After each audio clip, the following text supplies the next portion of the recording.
alors, chronique, où va le web? On va parler de cette audience de tribunal qui s'est tenue dans le métavers. Quand une cour de justice s'invite dans le métavers, ça s'est passé il y a quelques jours en Colombie. Le tribunal administratif de Magdalena, au nord du pays, a tenu sa première audience dans l'univers virtuel du métavers. Il s'agissait d'un litige routier. Le tribunal a utilisé pour ce faire Horizon Workroom, la plateforme de Meta. Alors les participants, dont les avocats, se sont munis de casques de réalité virtuelle pour apparaître ensuite sous forme d'avatar. L'avatar de la magistrate, d'ailleurs, était vêtu d'une robe légale noire. La réunion a duré environ 2 heures. La procédure judiciaire s'est plutôt bien déroulée, sans gros problèmes techniques, si ce n'est quelques mouvements de caméra disgracieux.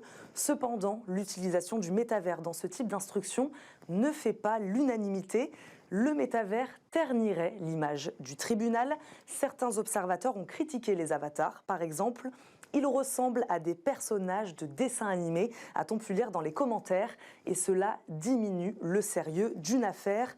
Pour d'autres, le problème, c'est le coût des équipements. La magistrate a promis que ce sujet serait alors discuté.